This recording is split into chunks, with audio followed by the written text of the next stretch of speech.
देख रहे हैं आप, मैं हूं जय रावत। आज के इस एपिसोड में हम एक ऐसे मुद्दे पर बात करेंगे जो बेहद महत्वपूर्ण तो है, लेकिन ना कोई मंत्री, ना कोई नेता, ना मेन स्ट्रीम मीडिया इस मुद्दे को उतनी प्रखरता से उठाती है जितनी प्रखरता से हिंदू मुस्लिम, मंदिर मस्जिद या बॉलीवुड के एक छोटे से ट्वीट को प्राइम टाइम में जगह दी जाती है। लेकिन जो असल मुद्दे हैं जिन पर बात की जानी चाहिए, जिन पर चर्चा होनी चाहिए, लेकिन मेन स्ट्रीम मीडिया या फिर कोई भी नेता इन मुद्दों पर बात क्यों नहीं करता, इस बात को आप आसानी से समझ सकते हैं।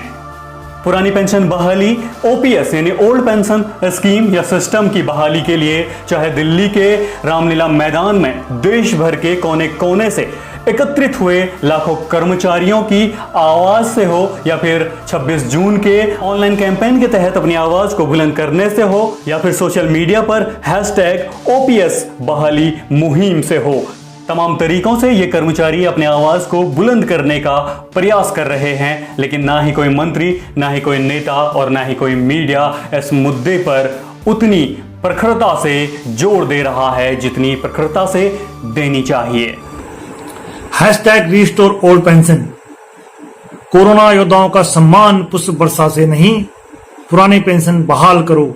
आज 26 जून 2020 को NMOPS के तत्वाधान में आयोजित ऑनलाइन आंदोलन में एनपीएस कर्मचारियों द्वारा प्रतिभाग किया गया। एनपीएस कर्मचारियों द्वारा सामाजिक दूरी का ध्यान रखते हुए अपने हाथों में पोस्टर लेकर, छोटा वीडियो बनाकर #रिस्टोर ओल्ड पेंशन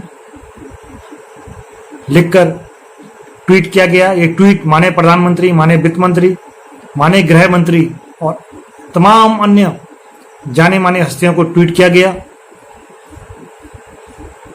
आपको विदित है 1 जनवरी 2004 के बाद केंद्र सरकार ने सेना को छोड़कर सभी कर्मचारियों की पुरानी पेंशन को समाप्त कर एनपीएस लागू किया।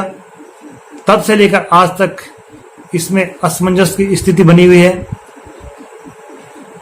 और ये पुरानी पेंशन बहाली का जो आंदोलन है ये लगातार आगे भी चलता रहेगा। आज का ये कार्यक्रम काफी सफल रहा, उसके लिए आप सभी का आभार एवं धन्यवाद। इन्हीं कर्मचारियों से बात करते हुए एक बात भी सामने आई कि यदि कोई नेता एक दिन के लिए, मात्र एक दिन के लिए विधायक बनता है तो उसको आजीवन पेंशन दी जाती है, और वही नेता यदि एक दिन के लिए, मात्र एक दिन के लिए सांसद बन जाए तो उसको विधायक और सांसद दोनों की पूरी पेंशन दी जाती है। लेकिन अपने जीवन के अहम 60 वर्षों तक सरकार की सेवा करने वाले इन कर्मचारियों को पेंशन नहीं दी जाएगी। ये उनकी बुढ़ापे की लाठी को छीनने जैसा है। एक संविधान के अंदर एक जैसे नागरिकों के लिए ये दोहरी नीति आखिर अच्छी कैसे हो सकती है। नमस्कार दोस्तों, कल ट्विटर पर एक छोटी सी मुहिम चलाई गई पुरानी पेंशन बहाली योजना को लेकर, और जिस तरीके का व्यापक जन समर्थन इसे मिला है, सिर्फ कर्मचारी वर्ग ही नहीं अपितु आम जनमानस ने भी इस मुद्दे पर पूरी तरीके से अपना सहयोग दिया है। और इसीलिए जो है ये मुद्दा कल ट्विटर पर लगातार टॉप 5 में लगातार ट्रेंड करता रहा पूरे दिन भर। देखिए, मुझे लगता है कि अब वो समय आ चुका है जब सरकार को पुरानी पेंशन बहाली के इस मुद्दे पर गंभीरतापूर्वक विचार करना होगा और इसे अपने प्रमुख राजनीतिक एजेंडों में शामिल करना होगा। देखिए, एक सरकारी कर्मचारी जो है 15 साल, 20 साल, 30 साल जो है सरकार की सेवा करता है। यदि रिटायरमेंट के बाद उसे बाजार की अनिश्चितताओं पर छोड़ दिया जाएगा तो ये किसी भी लिहाज से न्यायोचित नहीं है। और एनपीएस को लेकर अभी बाजार में जिस तरीके का भ्रम बना हुआ है, जिस तरीके की अनिश्चितताएं बनी हुई हैं, उसे देखते हुए जो है हमारी पुरानी पेंशन जो है वो सर्वश्रेष्ठ है, कर्मचारियों के आर्थिक और सामाजिक सुरक्षा की दृष्टि से भी। तो मैं चाहता हूं कि आप इस कड़ी का एक छोटा सा हिस्सा बने, अपने आसपास के लोगों को ओपीएस को लेकर जागरूक करें और इस मुद्दे पर हमारा सहयोग करें। देखिए, बाबा नागार्जुन की कुछ पंक्तियां हैं कि नए गगन में नया सूर्य जो चमक रहा है, यह विशाल भूखंड आज जो दमक रहा है, मेरी भी आभा है इसमें, तेरी भी आभा है इसमें।